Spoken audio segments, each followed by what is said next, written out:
28th, 2024 Mountlake Terrace Planning Commission meeting to order. Would you please take the roll? Chair Batista? Here. Vice Chair Harrison? Here. Commissioner Stenson? Present. Commissioner Thompson? Here. Commissioner Morgan? I do not hear Commissioner Morgan. Commissioner Landis? Here. Commissioner Betcher has not yet arrived.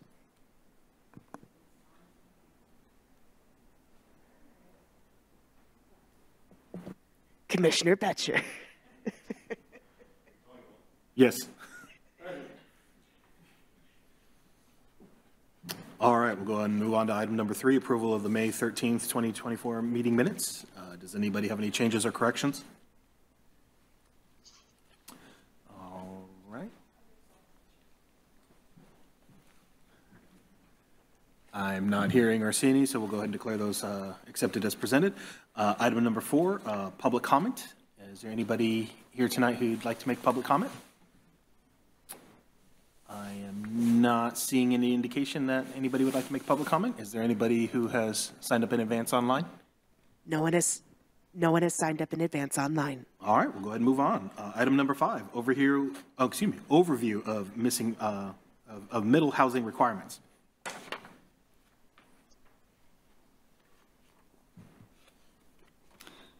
All right, good evening, Chair Batista, Vice Chair Harrison, members of the Planning Commission, Jonathan Morales, Senior Planner. So before we get into the presentation, just wanted to share some context into what we're going to present today. So we applied for a middle housing grant from the Department of Commerce and was awarded a $50,000 grant to fund development updates to our code to incorporate middle housing in our code. As required by House Bill 1110. So today's presentation is a light touch on what we'll be presenting at our next meeting, where we'll have a preliminary draft ordinance on middle housing. And so I wanted to introduce Ben Hahn from Burke Consulting, who's assisting us with the development code update for middle housing. And I'll pass it on to Ben. Hi, good evening, everyone. My name is Ben Hahn. I'm a senior associate with Burke Consulting. Burke, we're turning 35 this year. Planning and policy firm based out of Seattle, Washington. We do the majority of our work, about 99% of our work in Washington State. So happy to be here today with you all. As Jonathan mentioned, my objective for today is to give an overview of the Middle Housing Ordinance project and what to expect over the course of this year. I'll be introducing the project schedule and deliverables, also be providing some basic background around the ordinance itself and the requirements behind why we are doing ordinance with Mountlake Terrace, and present some initial findings and an overview of some of the core topics to expect with the ordinance itself. And so for our agenda today, give some project background, a little more information on middle housing, schedule and considerations, code review, and if there's time at the end for some questions and discussion. Before I begin, I just want to check in. I realized I should ask, is the Planning Commission familiar with House Bill 1110 and sort of the top and middle housing in general? Okay.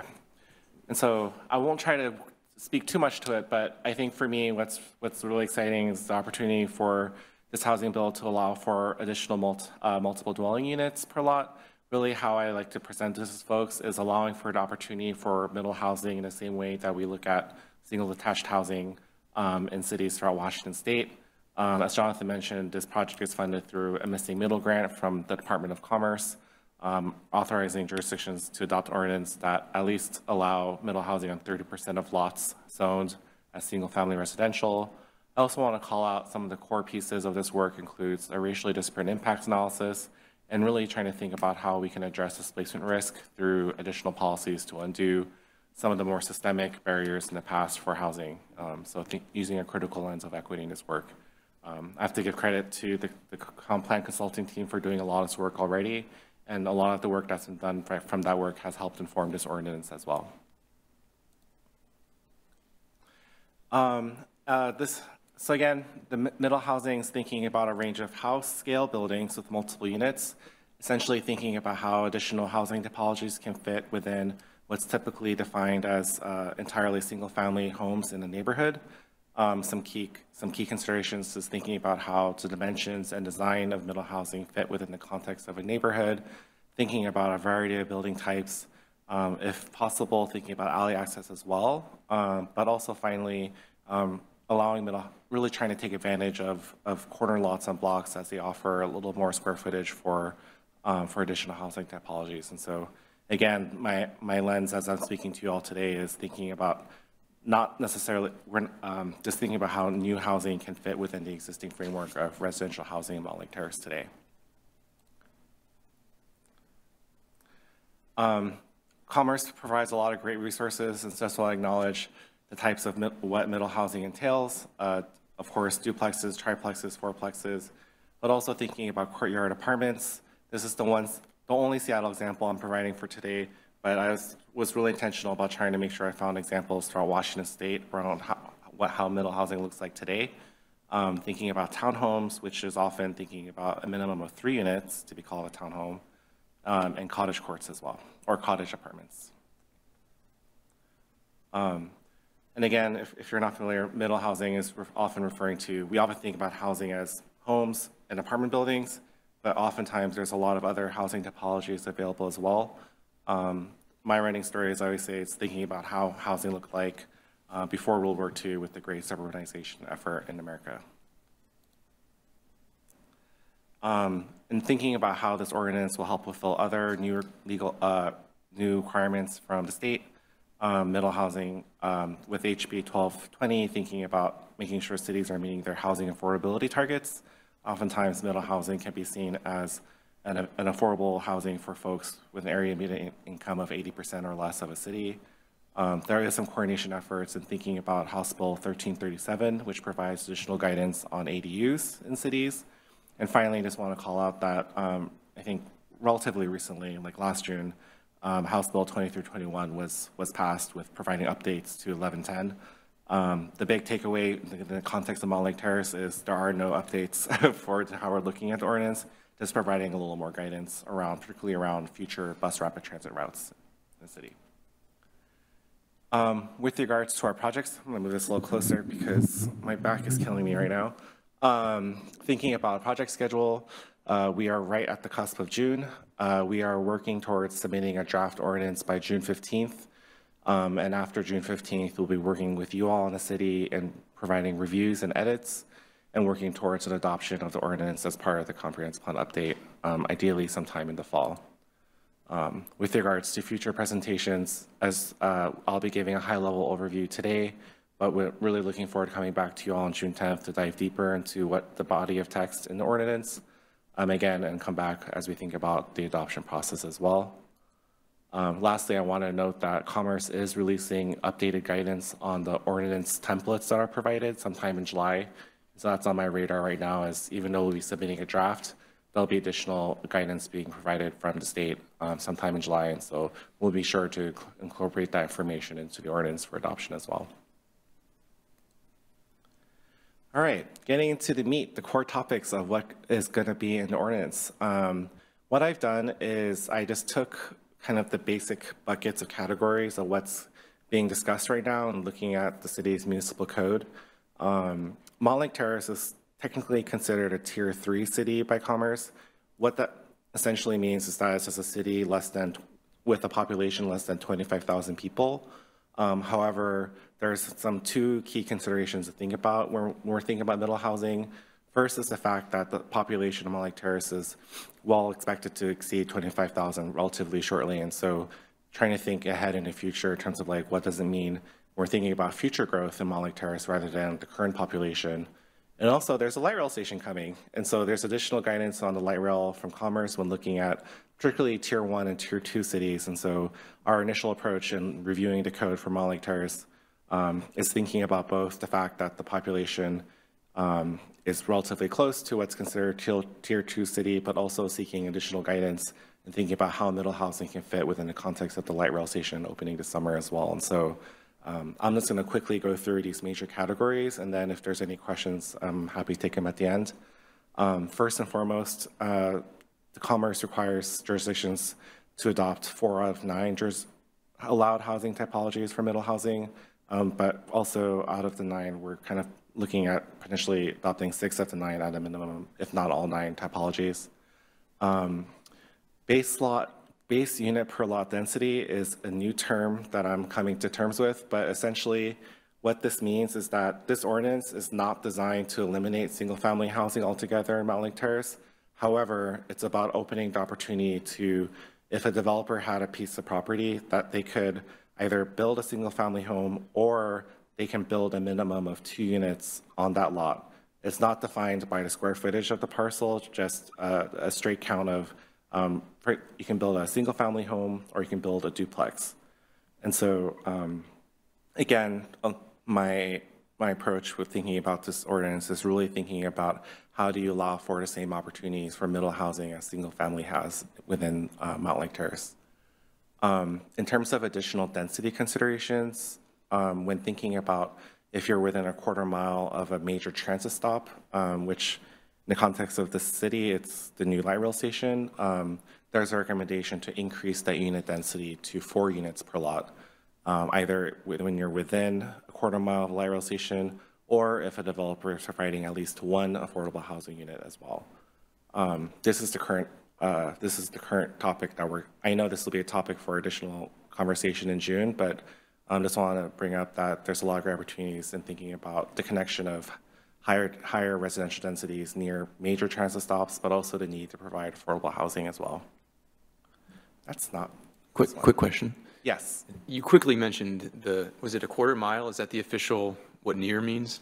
Yes, and I do have a map that shows you what a quarter mile looks like from the light rail station at the end. So, but yeah, but I'll just quickly say too that it's a quarter mile as the crow flies, and of course, like it's, as we know, like it encompasses like certain blocks, and one of the conversations will be like, how far do you want to consider about that buffer, and also thinking about future transit within Mountlake Terrace as well, not just with the light rail, but with community transit service within the city too. Very briefly as well, there's some conversations around floor area ratios. The city of Mountlake Terrace has some considerations around FAR, but for the purposes of this ordinance, we're not proposing a change. We're actually thinking of eliminating standards for FAR. However, we are looking towards making some edits to the maximum lot coverage of a parcel to allow for a little more flexibility. The recommendation right now is that rather than a flat 40% maximum building lot coverage, if a developer is building additional units, I believe 4 units or higher, that there's a 5% increase to the amount of a lot can be covered for development. And finally, with regards to minimum setbacks, the city's code is relatively in alignment with what Commerce recommends for minimum setbacks, but then also making sure that additional considerations are made and thinking about the rear setback in particular. So, all right, I'm going to close this because I keep thinking that's fine. There's also not a series of requirements, but a series of recommendations around thinking about design standards as well. This includes things like window coverage, driveways, open spaces, if there's a cottage or a courtyard apartment development being proposed. A lot of guidance around that. The main requirement that Commerce is requiring cities is around open spaces for courtyards and cottages. However, when looking at design standards, it's all a series of recommendations from the city. And so one of the core questions that we'll be talking further is when looking at design standards, are there additional considerations that we want to think about when thinking about the urban design or architectural design of new development within the city? The final major topic I'll be talking about is around off-street parking requirements. The current guidance from Commerce says that if you have a lot smaller than 6,000 square foot, the Commerce recommends and is requiring cities to allow developers to build no more than 1 off-street parking space per unit. However, this is where it gets a little nuanced, that the city can't require more than 1, but there's no guard. It doesn't mean that a developer could build like 2 or 3 as well. There's just like, I think just the minimum requirement from the city cannot exceed one off-street parking space per unit. And if it's a lot greater than 6,000 square foot, that number jumps to 2. With regards in thinking about major transit stops, there's a requirement for cities to have that number be 0 if you're within a half mile of a major transit stop. So that means a half mile around a light rail station. To explain this a little bit further, per Commissioner Landis' comment, this is a map that shows a quarter mile buffer and a half mile buffer around the city as it stands. We are not proposing any changes to the town center zoning code right now because there's been a significant amount of planning effort gone into that already. However, I just want to note that because I-5 is such a natural edge within the city, that a lot of the impacts that you'll see around where you'll see potential minimum densities going up is in that southeast side of the light rail station, in the residential single-family 4800 zoning destination, and west of I-5, which is currently an RS 7200 square foot zoning destination. I'll just say, like, without getting to the zoning, I think the takeaway I want to present is that these new buffer requirements won't have a significant impact on the town center, but it's something to think about in terms of thinking about allowing what types of unit densities the city would be interested in for folks who are within walking distance of the light rail station as well.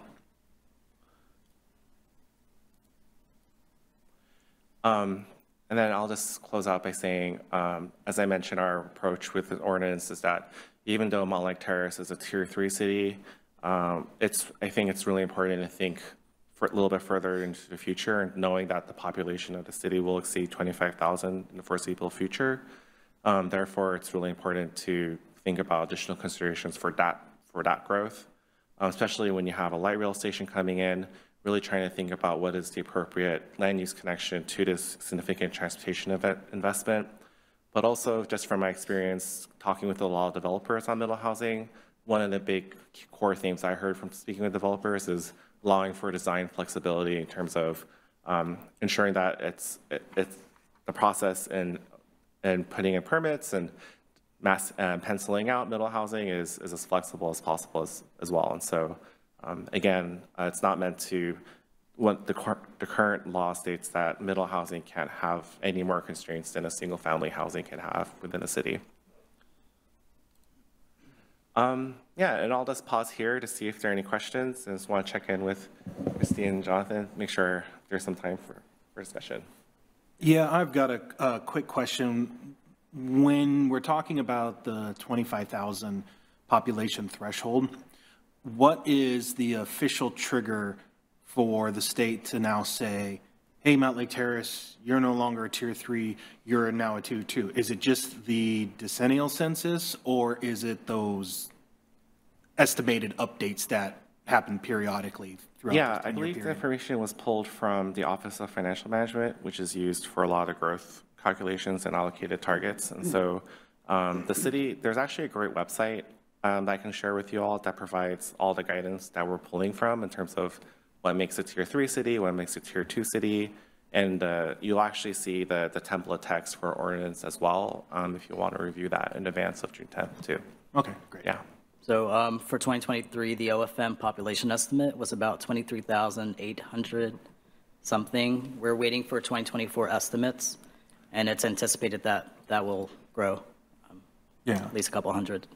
I know, we have proposed development, in the pipeline, plus new development happening. So I'm envisioning within 2 to 3 years, we're going to see a little bump, and then the domino effect of that, and then probably before, oh gosh, it is 2024 already. We may not see another big bump until 2030, but it's gonna, we'll probably exceed the 25,000 before 2030. So I was just kind of curious, does it automatically trigger, or if do we have a little bit of lead time? Time to get the ducks in a row, or is it like, oh, be prepared in advance, because the moment we get those estimates, that's now the new expectation. Yeah. And I'll argue too, more than the population, the fact that the light rail is coming on board will have a significant impact. And I think it's really important to think about what is the appropriate land use to support the success of the light rail station on Mountlake Terrace as well, especially in conjunction as its proximity to the new town center as well. And so having higher densities around the light rail station provides a relatively smoother transition between residential uses outside of that area into more of a moderate density at around the light rail station and towards the higher densities within the town center as well too. And so there's a good argument to be made for increased densities around the light rail station too. And I know we had discussed when we were talking about, how does zoning look like in the city, moving forward, we had some discussions about possibly upzoning on the western side of the freeway in the area that this, the little sort of as the crow flies, walk shed-ish diagram shows. So will those kind of play into each other as well when we move forward with those discussions? I would argue my hope is that I think the ordinance is pretty well in alignment with the growth alternatives for Mountlake Terrace. And so I think that's something that requires additional consideration, ensuring that we're supporting the concurrent planning efforts happening right now too. Okay.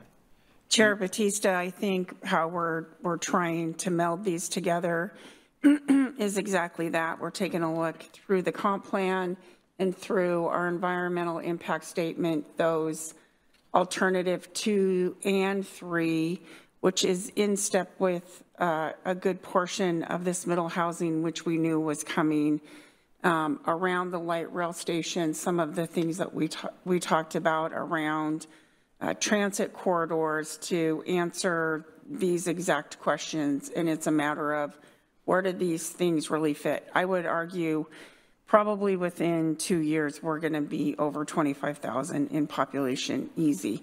And so we know that's going to happen. We have an opportunity to get ahead of it and plan for it.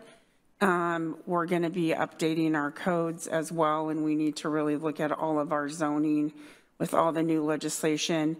So let's just tackle it and, be comprehensive about how we do that and making sure our comp plan and middle housing fit together.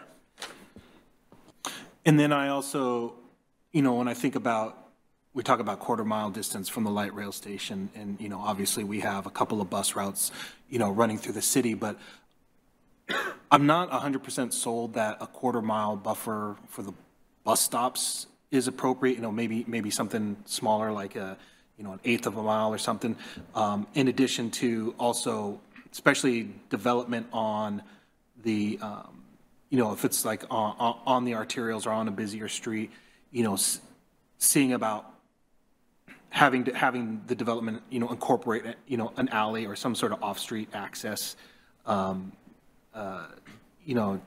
to the development. Are those discussions that we would be able to have as part of this process as well? Yeah, we're just getting started. Okay. I think we need to have all those discussions, and the way I look at it is we really need, we're going to have to look at all of our zoning across the board, because we're really going from, other than town center, all of our development standards and all of our zones are very oriented to single family. And what you're seeing here with the new legislation is not prohibiting single family, but it's definitely encouraging a different way of developing in an urban growth boundary. So in some aspects, this law isn't going to let us say, well, we only think of an eighth of a mile. Maybe in other areas that are not the light rail station, but in the light rail station, or when we're talking parking standards, it's not suggesting certain things. It's telling us that we need to do certain things. So I think we need to take what we have to do as far as meeting the legislation, and then look at the other areas and see what's appropriate, outside of that. Great. And I thought I saw, correct me if I'm wrong, I thought I saw a hand up for Rich, but I don't see it now. I just wanted to make sure. Just want to make sure I'm not missing anybody. I had a question, but as a panelist, I don't know if I'm allowed to ask questions. but I'll ask it I anyway. think that's fine. Yeah, I don't think it hurts. But the quarter mile is a crow flies. I mean, we've had some issues with that. Just in we need a walking route, and especially from the transit station when there's limited routes through the park, the crow flies isn't really a good measure for that, because an accessible route has to take a lot of turns or go through the park. And so that's something that we'll need to look through some more as we do this. And then the no parking within a half mile is kind of the same issue. I mean, that's assuming that there's a good route, but drawing a half mile circle isn't always a good measure. And we need to be specific that we're measuring from the entrance of the station, not from the edge of the property, as some people have tried to interpret it. Regarding the parking question, I believe Department of Commerce published a sort of like an empirical parking study as a guidance to cities updating their code. I haven't taken a deep dive into that, but I was told it's you have to prove that the requirement from Commerce will cause significant safety issues for the neighborhood, and I was told that's really hard to prove. I would clarify too that it's not a matter of eliminating single off-street parking, but it's more the recommendation to not allow a maximum of 0, but there isn't any language that would prohibit a developer from building a garage if they wanted to, if they're within a half mile of the light rail station as well. And so it's more of an opening the opportunity that that you have. Ideally, folks who are living near the light rail station will be utilizing the light rail station as needed for their commute.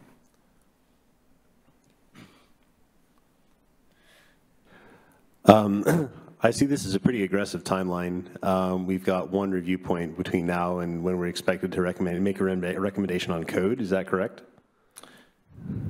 I'll say the June deadline is just a draft. Okay. And you'll be definitely hearing from us before, after, until fall. Okay. Yeah. What would be valuable for us to talk about or communicate tonight, if anything? Is this just an introduction? Is this a point where we make comments? Meant to be an introduction for June 10th, and we'll have additional communication prior as well. Okay. yep.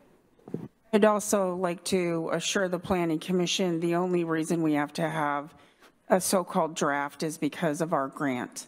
So it's not intended that we're just going to do everything and then, hey, here's a draft and sign off on it. It's only to have preparation for that so we can fulfill that requirement for our grant, and then from there we'll roll through the process with the Planning Commission. So. Mm-hmm. Yeah, Commerce is aware that this is sort of like a preliminary draft, not fully baked, with the understanding that we're going to meet this timeline, and then as we move forward is when we go through our public review process. Does anybody else have any questions? Want to double check anybody online? This is Commissioner Thompson. I just have a definition question. Back on the design standards slide, you mentioned, and I wrote this down, I tried to Google it wasn't helping me, something about window coverage. What does that mean? Oh, it just means the percentage of the facade of the building or the front side of the building has windows on it. They can really get into the weeds. They really got into the weeds on what they recommended from an architectural standpoint as well. I would say when thinking about design standards, the number one thing to think about recommendations around open space standards, but they do provide additional guidance around infrastructure and driveway designs as well. And so, and the full, again, all this materials on Commerce's website is what I've been using personally for this entire project, and so happy to share that information with you all as well, with additional guidance coming out in July from Commerce then too, and so. Yeah. Oh, that's perfect. Yeah. And however you share that website, I don't know if it's in something we get post meeting or how that happens. I would love to have that so I can brush up on all of that. And kind of circling back on Rich's comment, was something that I was thinking of as well, because I know we've seen recent maps that show a set distance based on actual walking distance as opposed to the crow flies. It really kind of opens your eyes to how limited that area is. As part of this discussion, would it be prudent to sort of take that opportunity when we look at these maps to try and identify potential future connection areas that can be made to, you know, to sort of reduce that walking distance for people? Yeah, I mean, there was a first attempt at that, as you guys know, as part of the amendment to the town center plan, right, where we were putting in exactly that. We don't have those corridor connections in the city, and I think that's very important. You know, we're just on this grid, and in some parts of the city it works, in other parts we're just going to get stuck. And that's an important part of, if we're planning for less parking and less vehicles because of light rail and because of other multimodal opportunities, then we need to make sure that people can actually get to where they need to get to. So yeah, we need to do a lot of planning on that, I believe, not only ped, but bike and other modes of transportation for people to get around. I think, you know, one of the things that's important, especially, you know, as we're trying to increase our bike network, you know, the more curb cuts there are, the more dangerous it becomes for the cyclists, and the harder it makes it, especially if you want, you know, a buffered bike lane.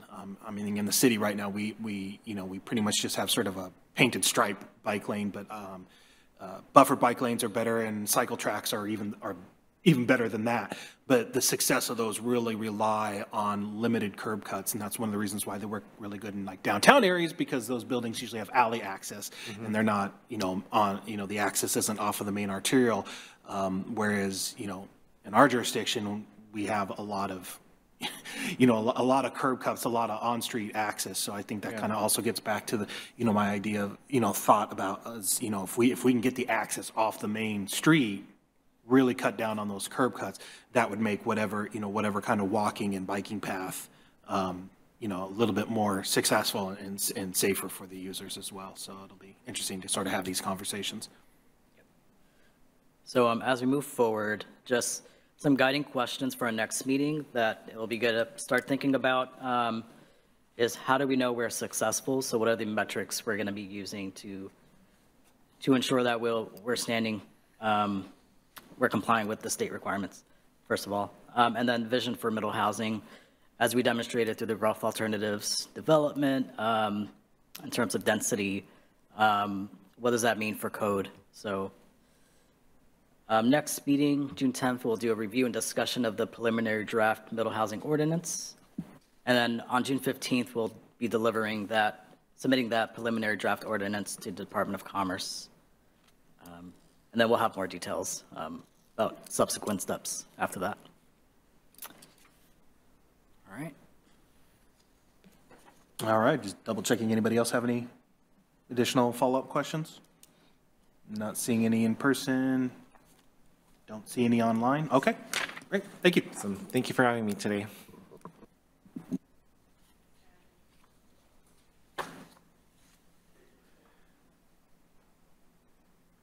All right, so it looks like we're moving on to item number 6, comprehensive plan update, Vision 2044.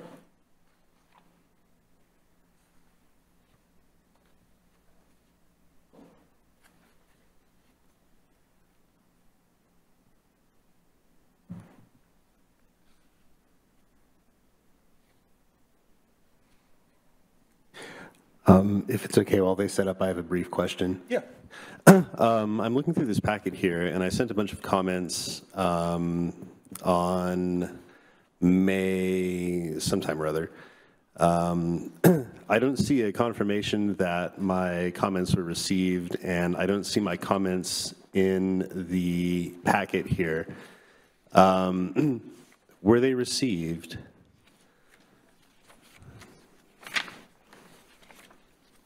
I know I was a little bit out of sync with the rest of the group.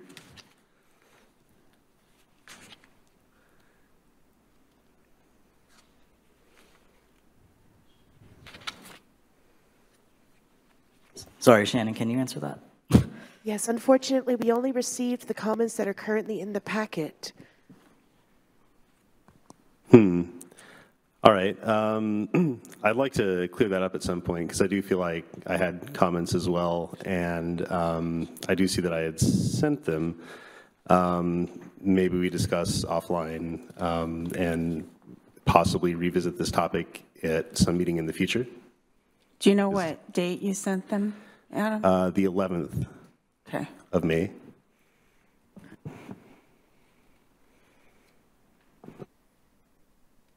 Do you have access to your comments on your phone? I It might do. be kind of hard to look at on there, but Yeah, this is not a good format.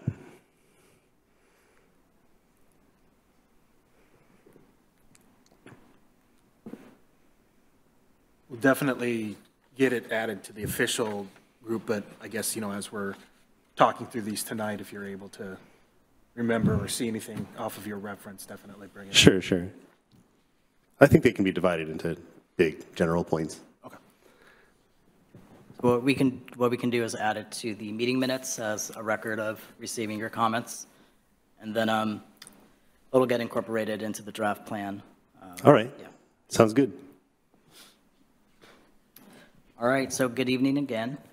So today we're going to be discussing the transportation element, Planning Commission comments, as well as distributing capital facilities and utilities elements for discussion at our next meeting on June 10th. So today I'm joined by Sierra Carson from OTAC, and I also have some of our transportation experts. So Emily Alice from Fair and Piers, and then our traffic engineer, John Merrick, is here as a support. Just real quick, the agenda, going to provide a quick overview of the project status and schedule, some updates on community engagement, and then we'll get into discussion. So again, no change to our targeted draft EIS or draft plan. For the EIS, we're still targeting July 2024, and draft plan end of August, Planning Commission recommendation to City Council. In terms of our overall schedule with the elements, today we're discussing transportation, and then we'll be moving into capital facilities and utilities, which will be reviewed together. We'll be going before City Council at the end of June to discuss the environment and ARPO's elements. So again, spring 2024 engagement. We've been collecting feedback on our revised vision statement and elements in progress, as well as community needs and priorities. Some of the strategies that we've incorporated include intercept surveys and pop-ups. So we had a recent pop-up at the food bank, as well as some intercept surveys at local businesses in town. We are planning for a Mountlake Terrace High School student workshop on May 31st. And then also continuing to engage folks in the Latinas and El Norte community organization, as well as local faith-based organizations and the developing community for some opportunities to hear their input as well. And then on our website, we have the online open house, which is ongoing throughout the duration of the project. One of the major updates, which I'm sure you heard, is that we have set a date for our sub-area workshop on the Melody Hill and Cascade View sub-area neighborhoods. So on June 11th, that's a Tuesday, at the Brighton School from 5:30 p.m. to 8:15 p.m., we'll be hosting a community workshop. Right now it's broken into two segments. So one is prioritized for businesses and employers in those neighborhoods. So that is from 5:30 to 6:45. And then residents, visitors, employees, general public is invited to attend starting at 7 p.m. to 8:15 p.m. Like I said before, if people, show up outside of these time frames, we'll accommodate and adapt as needed to ensure we're getting community input. All right. Any questions on engagement before we move to discussion? Okay. All right, so I'll pass it on to Emily. Right. Good evening, Plan Commissioners. My name is Emily Alice. I'm with Fair and Peers. We're transportation consultants. So wanted to open this up for discussion today based on the comments we've received. And we have a series of slides that we're going to present based on the goals and policies, what we've heard to date, where we're going, and then some kind of big picture questions we can discuss. So with that, I wanted to remind folks that this is the third meeting on this topic, today, May 28th. Next slide, please. So we had distributed for review at the last meeting, and now we're summarizing what we've heard, and then, as I mentioned, have some key discussion questions. Next slide. Great. So throughout the next hour or so, our intention is to review what we've heard thus far. We have some slides prepared to clarify any comments. I also have a copy of those on hand if there's anything that we need to clear up any further. And then lastly, an opportunity to provide additional direction for staff as we are working towards wrapping these up. So as a reminder, here are the 5 draft goals for the transportation element. So hopefully this does not look new to the group. The first is focused on safety and connectivity. The second on climate resiliency, promoting sustainability. The third, providing multimodal opportunities. Fourth, on making transportation decisions consistent with community and regional needs. And last but not least, managing and maintaining transportation assets. So in reviewing the comments that we received, there's a few different buckets that the comments fell into. And the first is what I would call kudos. So here are some of the topic areas that we received some positive feedback on. I know, having sat in the last session, there's a lot of excitement about bike facilities separated from vehicle traffic, as well as safer walking routes, safe routes to school, overall increasing buffers for multimodal travel. That bleeds into our next one, specifically calling out complete streets, which we'll talk about in a moment. The third, a lot of support for electric vehicle or EV infrastructure across the city. So we have some discussion questions on that. I mentioned this a moment ago, but overall improving or changing, updating current design standards to address buffers between vehicle traffic and people walking, biking, getting to transit. Lastly, folks had shared some feedback on supporting, designing, and maintaining truck routes that are not going through neighborhoods, traveling on non-arterial streets, so discouraging that, focusing on identified routes. Then there are a few areas where the feedback had suggested strengthening some of the language. So in some of the comments we received, sometimes this is just based purely on word choice, but wanted to beef this up a little bit. So increasing the strength of the policy and the accountability of the city for some of these areas. So similar to the kudos, what comments we'd received, what people were supporting. Here's some of the areas that we saw a desire for strengthening, adding a little bit more teeth to. So that's something that we'll be discussing internally and looking for feedback on as well. And then the third bucket would be on adding more clarity. So some of these terms are very familiar to me, but not the average layperson on the street. So we want to kind of use simpler terms, add call-out boxes. Some of these topics are really important to cover in the transportation element, but just distilling some of these ideas a little bit. So some of those ideas we'd already flagged that they would be a call-out box. There was some support for those, so I flagged some of those that would be carried forward in the plan, but adding more clarity there. And then, one more on there. There were a few key questions for city staff that I didn't want to miss or gloss over. So some key questions we can talk about now, we can talk about in more of a discussion, but Just wanted to make sure I'm capturing these accurately. So some questions on what does the city review in approving developments? How is the city accounting for changes in travel behavior? Where are we going with multimodal LOS and how does that interact with vehicle LOS? And what is the city doing to support EV infrastructure? So those are some of the questions in reading through the comments. Just wanted to pause there. Is there any desire to talk through these questions one by one or any clarity needed on these topics? Emily, can you explain a little bit for some of the newer planning commissioners what LOS means as far as transportation planning? Yes.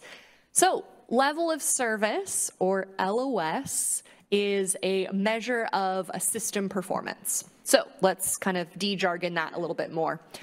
Historically, the transportation system, highway engineers and traffic engineers have been looking at vehicle level of service.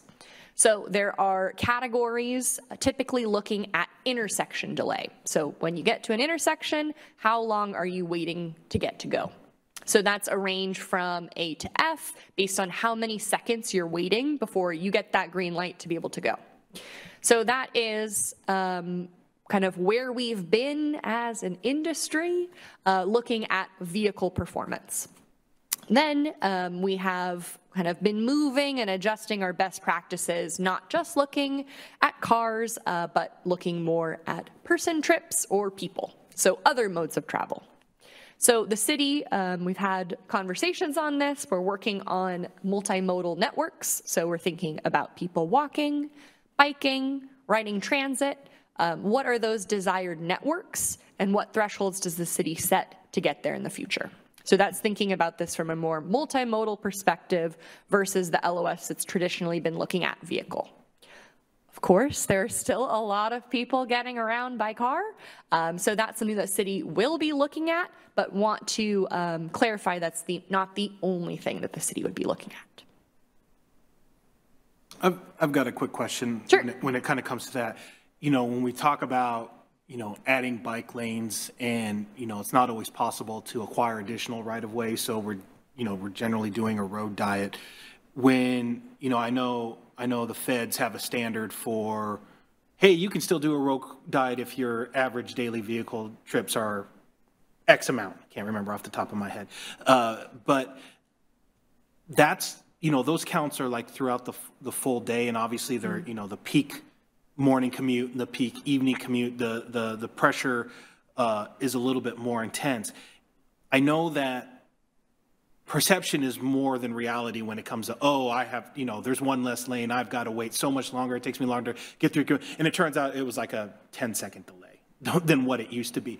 But what might be a minor delay if you're already on that road or arterial traveling, trying to turn on that road is a little bit different. I'm especially thinking of like the areas, like around the high school, especially in the morning, or around any of the elementary schools, morning or evening. It's just, it is impossible to pull off and that, onto those roads because there is just so much backup.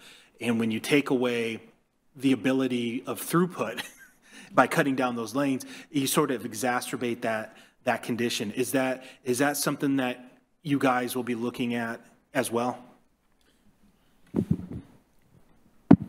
Yeah, but yes, we will. And one thing to remember is I think I hear what you're saying, which is for instance, if we're looking at 44th and you have 2 lanes in each direction, and now you're putting all that traffic, directional traffic in 1 lane versus 2, so it tends to fill up that lane a little bit more.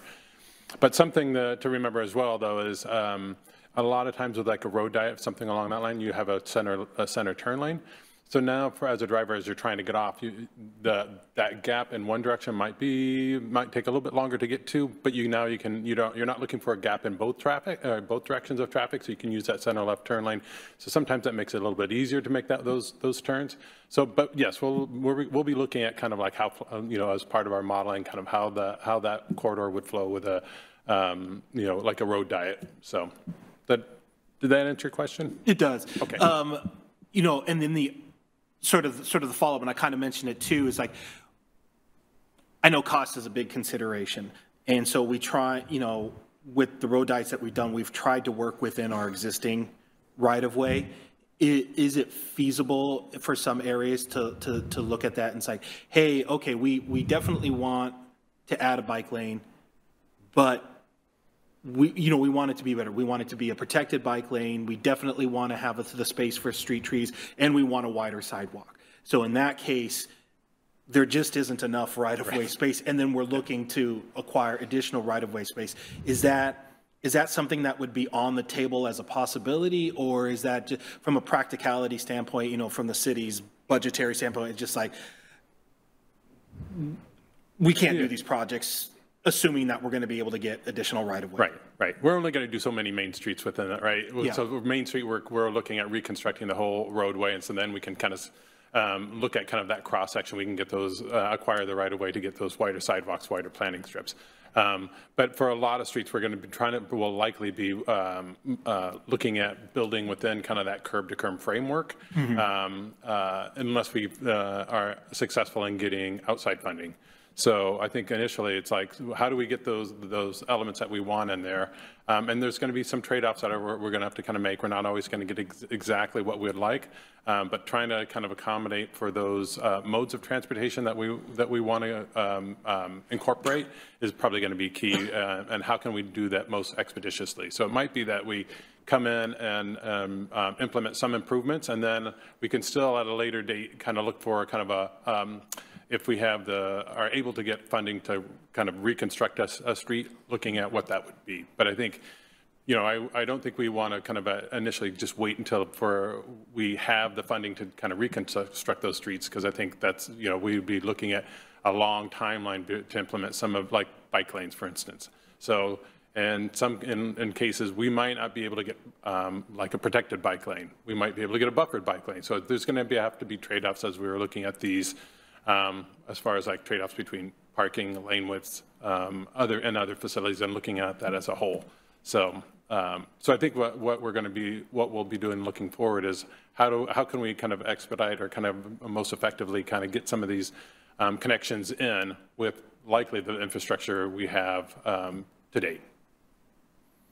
I know, especially, when we're talking about 44th, that was a discussion that we had, as, kind of looking at how, where would, especially with the, the housing element and, the changes that we're making on that. And it's like where, we want to target these, growth areas.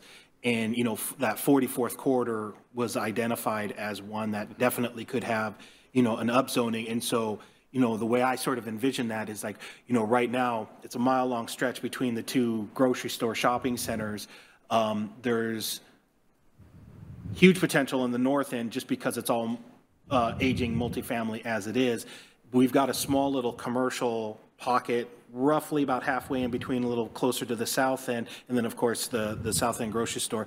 But part of this idea with active transportation, trying to get people out of their cars, because of our street network and the lack of connections, it's not really easy to walk to those grocery store sections. So the idea would be, having mixed use throughout that strip as well, create kind of nodes that are shorter to walk to.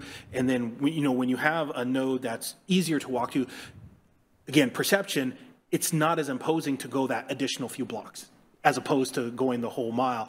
And so knowing that, the goal is to seeing that rezoning and having to think about, okay, not what 44th, what's happening on either side of 44th, what it looks like now, but potentially what it would look like after this zoning.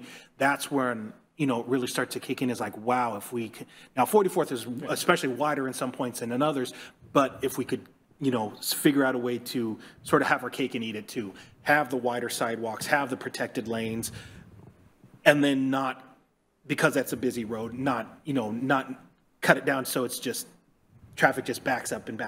Because you can see what the road diet has done south of 228, especially from all that throughput traffic that we're getting from Briar. It's just a line of cars, in the morning, whereas back in the day, if you were going to be turning west on 236, you could be in the right lane, and if you were going south to Lake Forest Park, you could be in the left lane, and it didn't back up. Now it just sort of backs up. You throw a bus in there, it's even worse.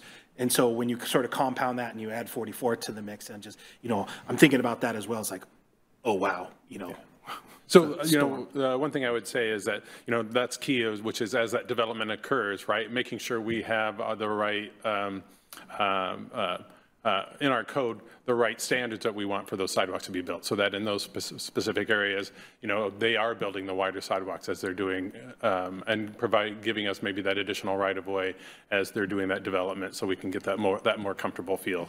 So that that would be kind of the one part I'd say about kind of making those pedestrian connections and making them comfortable, because ultimately that's really what we want. If it's not comfortable, people aren't, as you had mentioned, they're not gonna really want to use it.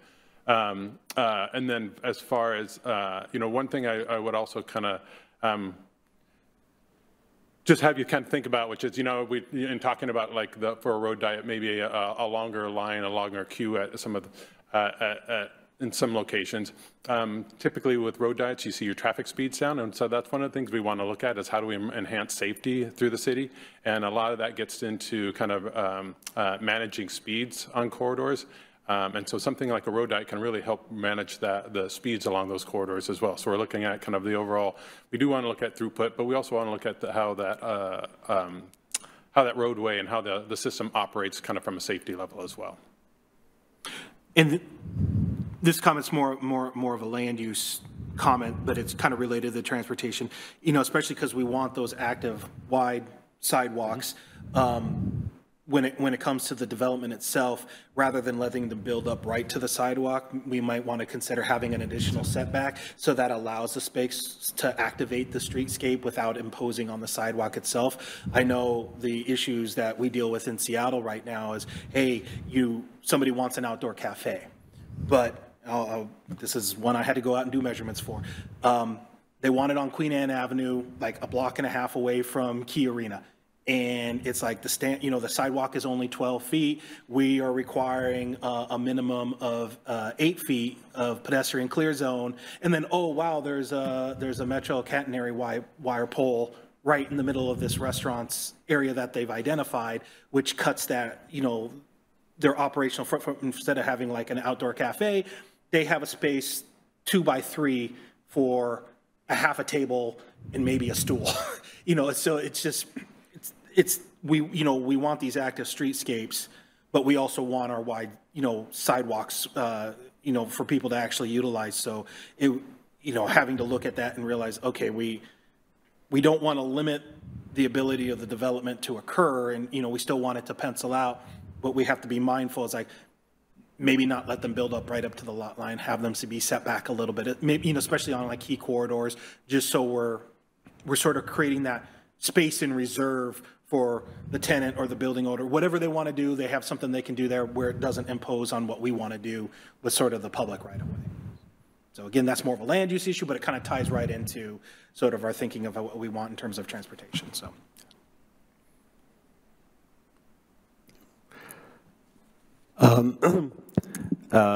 I heard, is this the place where we ask about what these acronyms mean?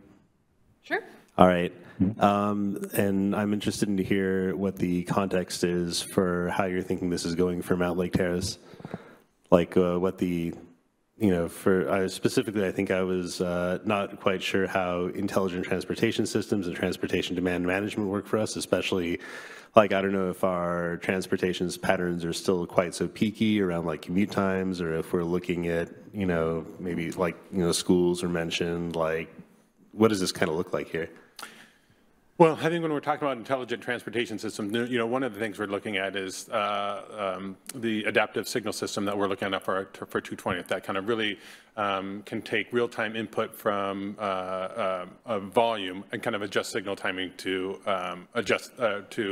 kind of enhance traffic flow and looking at pedestrian crossings as well.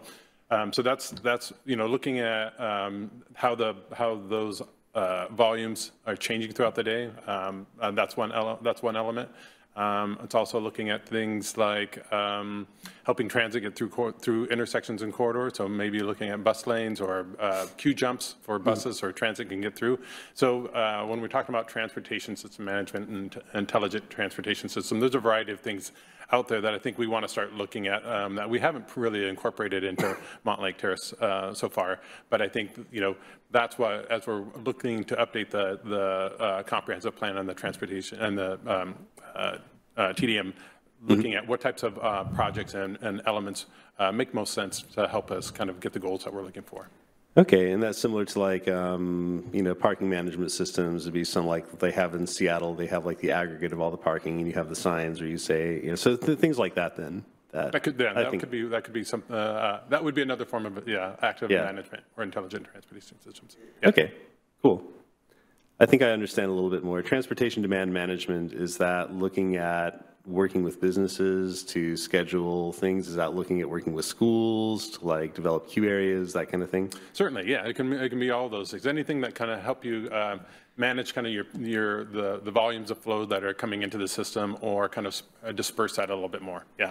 Okay, great. I think it would be helpful to, you know, we don't want to be too prescriptive, but maybe just provide examples in the comprehensive plan of like where these things, like we kind of see them applying at this point in time. Mm-hmm. I think that might help make it a little bit more clear for certainly those of us like me who aren't in jargon. So. Cool. I assume there are more slides, so we can talk. Yes, more there. Slides coming your way. Anything else on this to clarify? Okay. All right, let's keep moving. So we wanted to summarize where we received some key pieces of feedback and pause for a little bit of discussion. So the first bucket or category, a lot of feedback on multimodal investments. So when we're saying multimodal, we're thinking of any way you get around. So that could be walking, rolling, biking, riding transit, scootering, driving, carpooling. And so wanted to flag some of these comments. The first one I was going to have John clarify a little bit. There was a comment about both built and proposed light rail stations. So just wanted to shed a little bit of light on the current plans for that. Yeah, and I think for the current plans, you know, we are really close, right, to opening up the new station. So as we are looking at the new transportation demand management plan, you know, we're incorporating that into like the modeling that we're doing. At this time, I think the expectation for another light rail station within the confines of Mountlake Terrace, it's probably much farther off in the future, and I think that we would catch that in the next update as we move forward. So I think looking at kind of this current update, you know, we're really focusing on kind of the changes and kind of the impacts that the new station is going to have. So.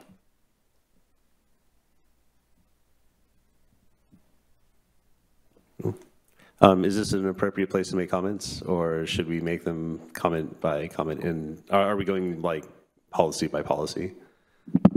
Sure. So this is just a summary of the comments, not necessarily each policy. I think right now we wanted to focus on multimodal investments. Did you want to talk about light rail plans or keep going with our list? I had some comments about multimodal investments and like how I think we should be approaching that in the comprehensive plan, but if there is a more appropriate place in the conversation. Nope, that's here. That's now. Okay. We're all ears. All right. So one of the comments I had is I do think we should build a 220th Street station in our comprehensive plan, because it has to start somewhere, even if it's like unachievable. Like, you know, somebody has to sort of be building the political will for this. The second comment I had was, like, I think we need a bike and pedestrian advisory board as we move through these. I think this is too important of transportation, like a thing to like just kind of, you know, leave to planning commission and council. Like, I think, you know, we need to have a more defined group and process and people who are putting inputs on that. I think that was a comment I had on the overall transportation, like there was like an element I included. And then I think also as far as multimodal investments, I think in addition to complete streets, which you'd mentioned, we also need to be looking at things that might also be complementary to complete streets, like, for example, traffic calmed greenways with moto filters throughout the city. I can get into more detail, or is there a more appropriate place in the discussion for that? No, it's fine. Okay. So traffic calmed greenways, I think, would be a cheap way to sort of develop more of a hierarchy of these things. And then there's also mention of complete or safe routes to schools. I'd like to see us, like, there's already, like, I would think of it as like the kid grid, right? Like, how can an 8-year-old go anywhere in the city from any other point? We have, cut-throughs, like, between houses to schools. We have routes to the parks, things like that. I think these three elements kind of define, like, the sort of walking and rolling element of the comprehensive plan. And then there's also mention of freight discussion. I think emergency vehicles are also another element of this, because a lot of times there's conflict between the needs of emergency response times and the needs of traffic calming. So I think the more we can get ahead of it, the better we can plan it. And then also, I think there's conflicts, like, emergency vehicles tend to be noisy, right? And we've kind of got the emergency facilities right in the middle of the place where we're putting most of the people. So I think that'll help us identify conflicts, also maybe slowdown points. I think you mentioned complete streets and, things like bus lanes or bus signal prioritization. Like, I think those things might also apply and be beneficial for emergency vehicles. Great. Well, there's a lot to unpack there. So I've been jotting down comments. I guess I just wanted to get a pulse check from the others. Do you want to focus on any of the comments that we've raised or keep moving on through the rest of the slides? Do you have a preference? I guess the question is, how many more slides are there? Well, why don't I've jotted them down. We can put a pin in it for some of those topics. The one comment I did want to just raise to the group, there's a lot of support for multimodal investment and multimodal investment everywhere. And while that is, an aspiration that many people would share, I think that is where the rubber meets the road in the comp plan of how do you prioritize that? How do you make some tough decisions? So we'll talk a little bit about tough decisions in a minute, but what we heard in the feedback was one really key piece are near transit stops. So providing access, especially for longer trips where people may not feel comfortable or not be able to walk or ride a bike. But I did want to pause and see if there's any discussion on where should the city prioritize investments for multimodal travel. I guess the one comment I would, circle back in terms of where to invest. I agree. I think it's important, even though a potential 220th station is far off in the future, that we should be planning for it today as if it was going to happen. Get that in our mindset, get our infrastructure in place. That way, when there is that possibility, and I think I said this before, we can say, hey, we're ready to go. We got everything. Just build the darn thing. Because we can go from day one. This isn't you're going to build it, great. Give us 10 more years to get caught up and we'll get everything in place. I think if we just have that approach from the get-go, it's like, we're planning on getting this at some point. And the worst case scenario, we don't get it. We've got we still have this great infrastructure that, the city and the neighborhood can still utilize. So that'd be the one thing I would echo. I think that's important to have that approach. Yeah. I would also add areas where transport, like car traffic, might be a bit peaky, like schools immediately come to mind. There's safe routes to schools kind of in there, but maybe it has a bit of a wider net in terms of, how do people from neighborhoods and beyond connect, both to sort of reduce transportation demand and also conflicts between traffic and students.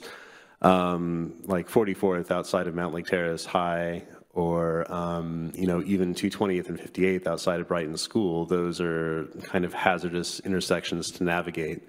And in my mind, like, I sort of want fourth graders to be able to comfortably walk to school, or, high schoolers to comfortably be able to bike to school. And so if there are high conflict areas or anything like that, I think, identifying sort of safety, there's probably a grading system we have where it's like, this road is like a B, and, you can probably bike on it okay if you're like, 14 or whatever, but if you're 8, you probably wouldn't be that comfortable.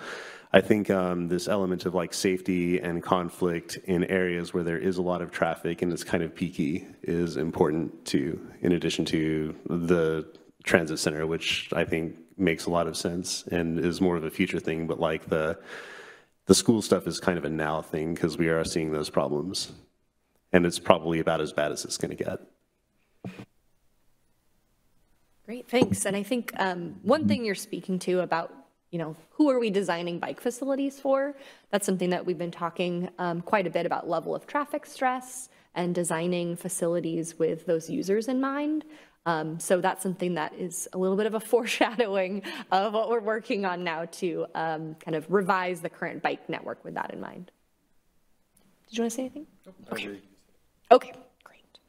Well, let's keep moving with our slides. This next one has a pause for discussion. This is related to some comments heard earlier in the evening. So we heard feedback on bike facilities, as I mentioned earlier, a preference for buffers between vehicle traffic. However, recognition that there are many competing needs for a limited space. So oftentimes we're making tough decisions about how to use that space. That might include weighing the benefits or pros and cons of parking versus bike facilities. And so oftentimes you have to make some of those tough calls, as John mentioned, planning for those potential near-term improvements versus long-term visioning. There's a lot of trade-offs that the city needs to consider. So wanted to pause here as we're thinking about what the city is pursuing in the future and how the city should balance competing needs for space, particularly, as I mentioned, parking, vehicle travel lanes, bike facilities, pedestrian amenity zones, things like that. So I'll pause there. Any thoughts?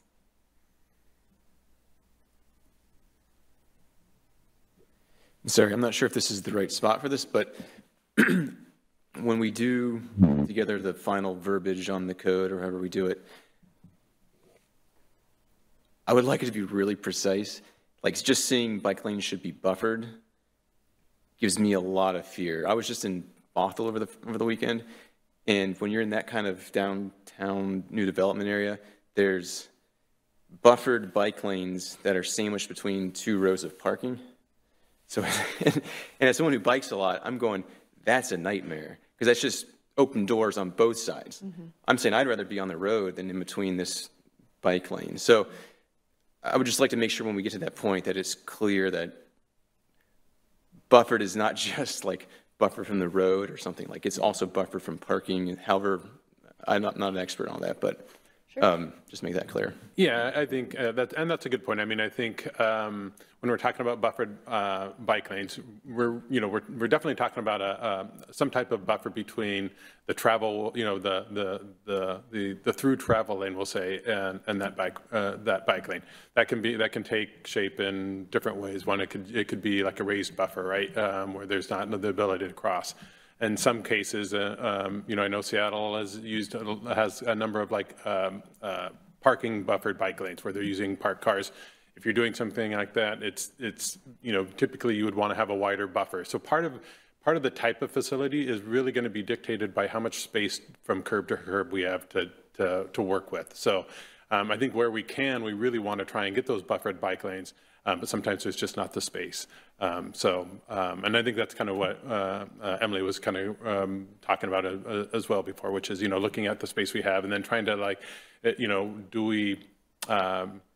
we want to try and get the best bike facility or best facility or roadway cross section that we can with resources we have at the time. So, but, I totally agree. I mean, I think having a bike facility between 2 rows of parked cars would not be kind of a facility that I probably would feel comfortable or would call like an all ages and ability type facility. So, but, you know, every jurisdiction is looking to trying to kind of utilize their right of way and their space kind of the best as they feel like they can. So, and that gets into, Commissioner Betcher, you had mentioned like, you know, looking at maybe having a bike or ped board to kind of help provide some additional guidance and thoughts about how that would be, those might operate. Yeah, that's what I'd like to see here. I think the other thing that I might like to see is like classification. Like, so one critique I have of kind of general bike, you know, engineering standards is like, if you look at our, you know, road design, they've got like, you know, little roads and then collectors and arterials and major arterials and probably superhighways somewhere. And we don't have this level of specificity or descriptive language for bike facilities, but I think we do have that, like these different types of bike facilities here. Like, you know, we almost have the, you know, the space and the right of way for complete, like, you know, grade separated almost bike connections across the entire city. If you started the Lakeview Trail, head up through Veterans Park, and then you just kind of need to cut through downtown, and then you've got the Terrace Creek Trail, which goes north and south. And so that almost is like the backbone of the system, the major arterials, if you will. And, you know, there's guidance about the spacing of those. There's guidance about kind of like, you know, where you expect them to see and like how many vehicles. I think having a more robust like description of the network that we have will be helpful. And so I think that's also, you know, helps us prioritize a bit in terms of, I think the things I mentioned before, like neighborhood greenways that are modally filtered and, you know, maybe a lot more cost conscious than trying to build a bunch of bike lanes everywhere. One other question I sort of have is about, you know, the Lakeview Trail is basically a double wide sidewalk made of asphalt. You know, why do we put the asphalt on the road at car level instead of like just putting it a little bit up and removed from the traffic? Like, are there opportunities to do this kind of thing? Again, this is something that I think the Bike and Ped board would help with, and I think we should be looking at, you know, I'm like a pretty active person who bikes around a lot and am full size. You know, there's probably people of different experience and ability that I think would be helpful to have on that board as well. And also the parking requirements for bikes. I almost wonder if you can have, you know, if there's a trade-off where you have like, you know, X number of bike spots can substitute for one parking spot or something. Yeah, I think there's some things we can look at. Great. All right, well, in the interest of time, let's keep this moving. Thank you. Yeah, time check, we have about 17 minutes, if we can, to get to our other agenda items. Okay. Well, based on the feedback we received, I think those were the most comments related to multimodal transportation and trade-offs. We received a few comments on parking management systems and questions how that might be rolled out or what that could look like. So wanted to just pause here if there's any clarifying comments from folks who either submitted comments or didn't have a chance to. I think the big things I thought with the parking situation were that we need to separate out parking from buildings and think of it more in terms of district. Like if you have a very popular restaurant, but they've only got 3 parking spaces, and like this is a thing I experience regularly, right? It's very stressful, even though there's parking all around you, because there's this perception of very limited parking at the space you want to go. So I think that and signage like will help go a long way. Like Double D, people complain about, you know, the parking out there when there's a giant parking lot across the street, parking over here, parking behind the building. Like, I don't think this is a provision of parking problem. I think it's a guidance and signage problem and management problem. So I think one of the comments I had on there was an element on like providing enough parking, but I think, you know, I would question what we mean by that, how we mean that, and like, it doesn't necessarily live with the building. I don't think it does. Thank you. All right, well, let's keep moving to the next slide then. The next slide are comments we received related to sustainability and electric vehicles. So hot topics. The first was to add a little bit more teeth to sustainability features.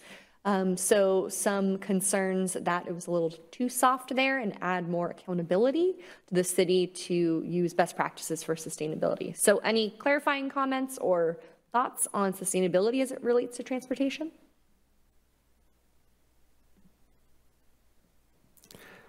I'm sorry, I keep butting in. One thing that I think I put in was pavement minimization. We've got a lot of like big pointless turn lanes and other things that nobody ever uses that we're paying to maintain, and also, you know, increases the impervious surface of the city and urban heat island effect. I think we should have some language about reducing to like the sort of minimum amount required, the amount of hardscape and pavement. The other is urban heat island management, which I think I may have mentioned in a different, you know, in the environment one, but I think there's, you know, in sunnier places, they have things like minimum shade coverage requirements during the summer for trees and things like that. I think that's a thing we should be looking at in our streets. Thanks. Alrighty, and the second section was on electric vehicles. A lot of excitement and interest in having a city that supports growing interest in electric vehicles. So questions about how the city can encourage electric vehicles. I think that the comprehensive plan, as we've discussed, is trying to be as supportive as possible, but also as flexible as possible.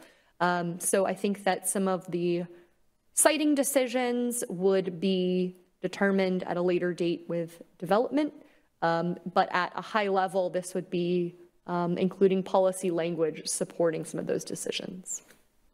So in terms of is EV infrastructure covered in this element, it would be touching on it at a high level in those policies, but as I mentioned, not specific siting decisions. Yeah, I guess, you know, I think that's my comment on there. You know, how do we encourage it? You know, the city doesn't set the electrical rate, so that's, you know, that's PUD, so they're out of the game on that. So is it more focused on, hey, let's encourage, you know, private property to provide this service, or is this something that the city wants to do themselves?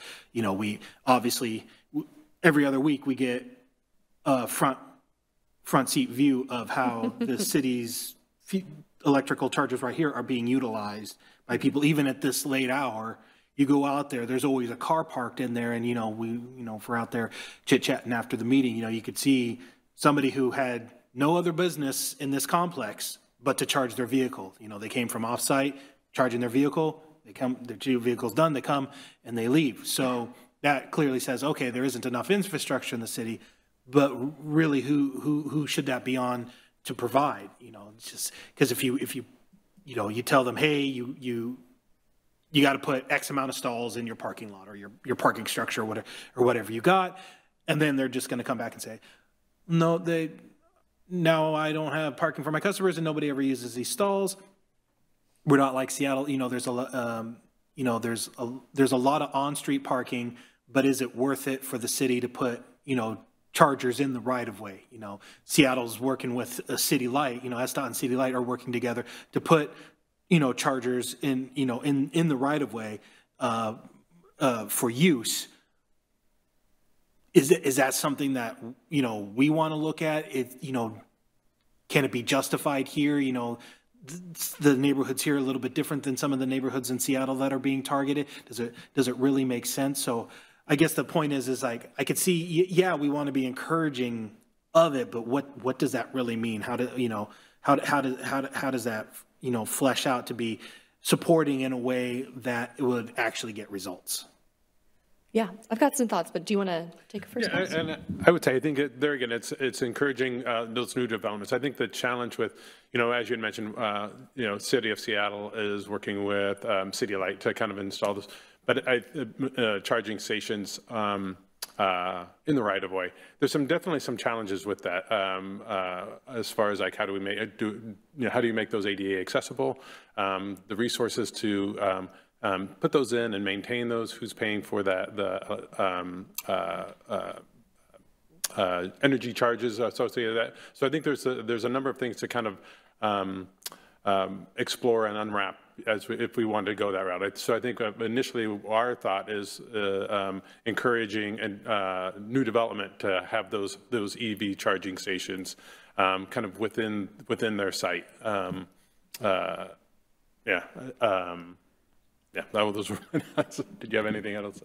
Yeah, I'll add. Yeah. So we require new development to have EV charging. Yeah.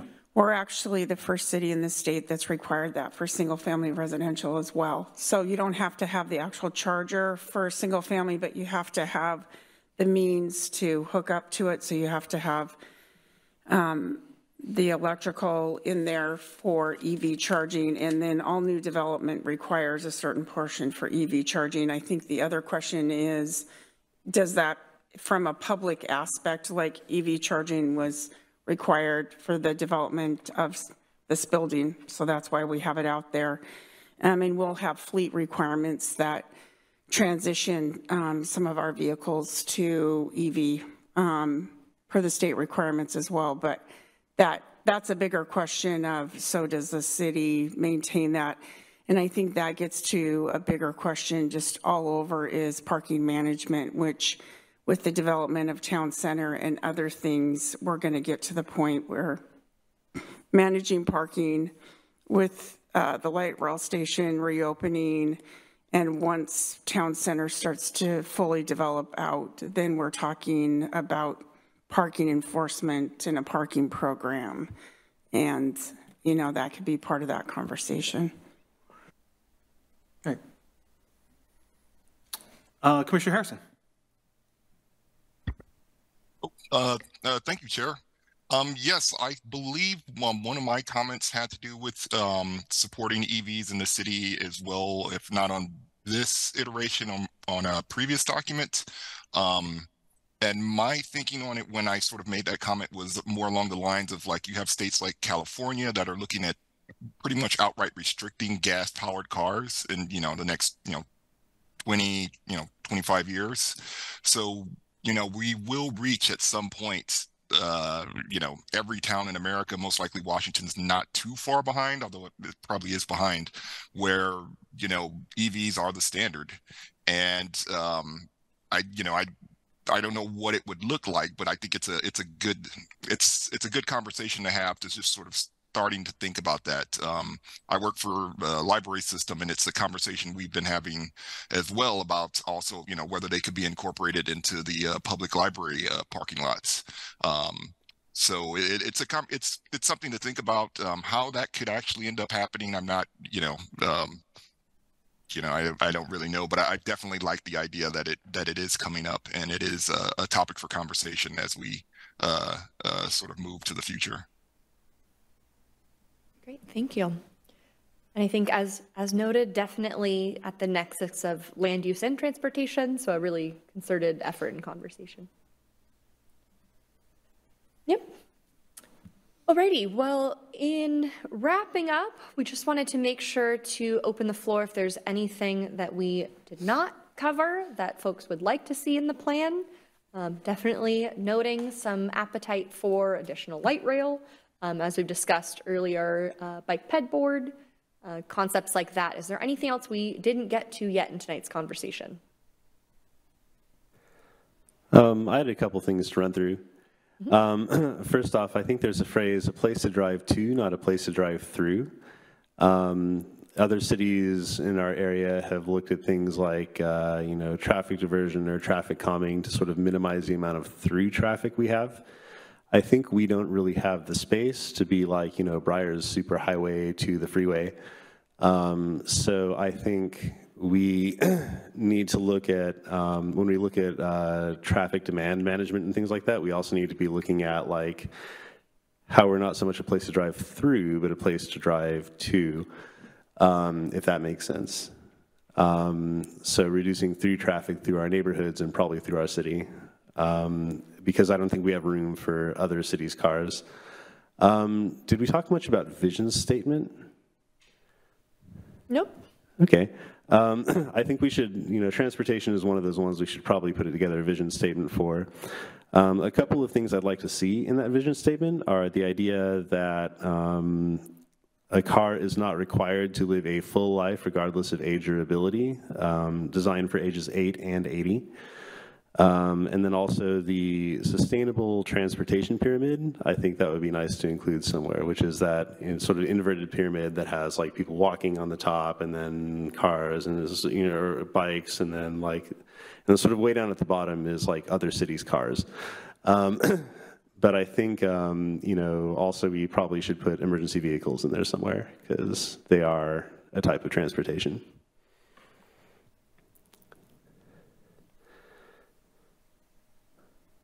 I think that's all I had. Got through all my comments. All right. Thank you. So I have a few. One kind of circling back on the topic of, freight travel.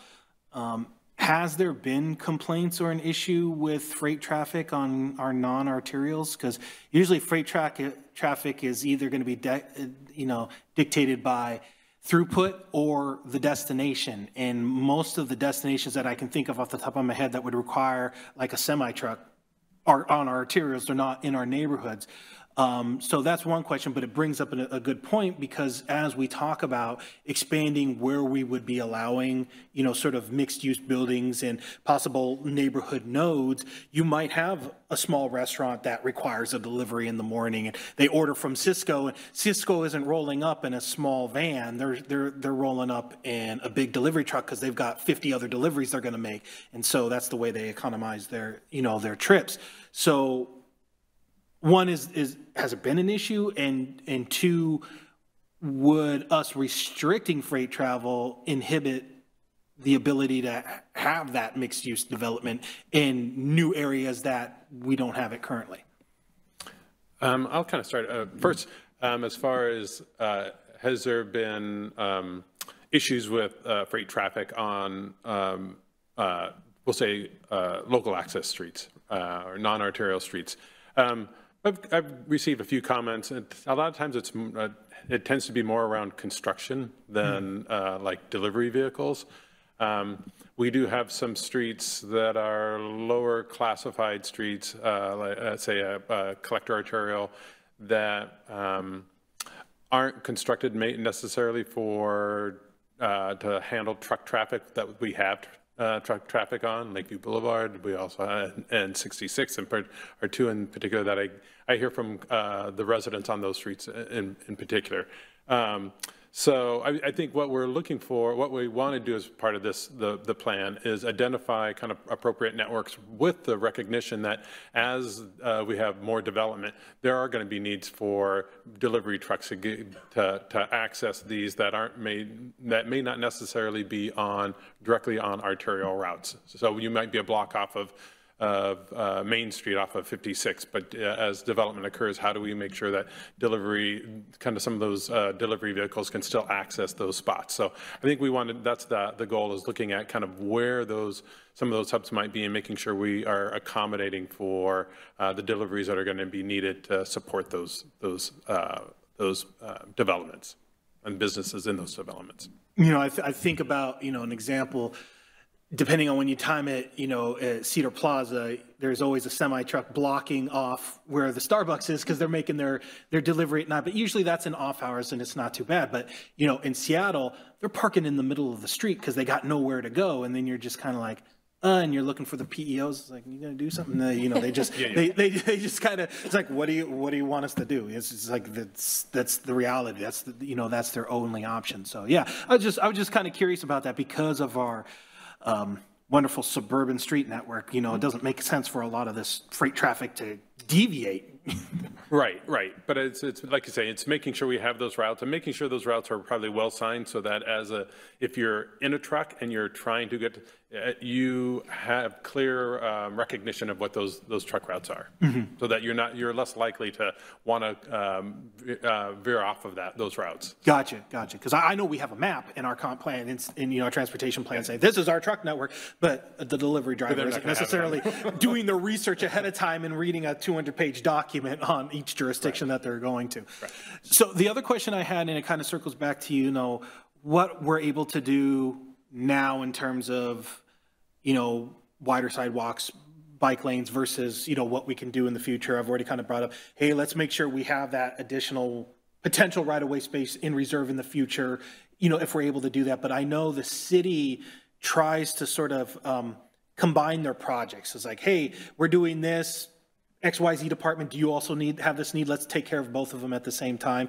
You know, when you look at the type of things that would need to happen with a, you know, major overhaul of the streets, like not only are you redoing the roadway, you're obviously upgrading all your, you know, all your corners and curbs to ADA compliance. But hey, does the sewer and water infrastructure need to be upgraded at the same time? Great, yeah, it's an additional cost, but that opens you up to more grants and funding opportunity. Same with undergrounding your utilities. You know, it's a different bucket, but if it's all happening at the same time, then there's also potential revenue sources out there that you can combine, you know, and once everything's together, then the project becomes a little bit more feasible. But also at the same time, because you're juggling more things at the same time, so many more things have to fall into place, which could also stretch that timeline out further. But I'm just kind of curious, I know the city does that for other projects. Would they do that for this as well? It's like, hey, if we're identifying a corridor for more active transportation, do we have that opportunity to upgrade everything else too? Because you're going to have to, you know, if you're redesigning that roadway, you're going to have to change the, you know, how you're managing the runoff anyway. And so there's just so many things that come into play. And I'm just kind of curious, would we take that opportunity to sort of get the most bang for the buck? Yeah, I mean, I think we would. I mean, I think as we're doing these projects, it's looking at kind of what are the potential resources you're going to be able to pull into that. What type of grants and other funding are you going to get? And there, you know, there are different funding opportunities for different elements. Right, for bike and pedestrian, you open up yourself up for different types of grants that are not auto related. So it's as you're scoping out a project, it's looking at kind of what is it that you're trying to achieve, and what are the likely revenue sources that you're going to be able to pull into that. So it's just that balance of you know, right sizing, I guess, the project, and trying to keep in the core of that, those priorities that you set the highest. I don't know if that answered your question or not. A little bit. You know, part of that too is the ability to say, okay, this is what we can do now. We can deliver this project within, you know, a near-term outlook versus, but we know we want more. Right. How do we set ourselves up in the future so we're able to provide the project short-term, but when we expand on that, we're not having to redo everything that we previously did, and all that, you know, is wasted money at that point. And I think a lot of that comes down to having a clear vision of what you want for that street, right?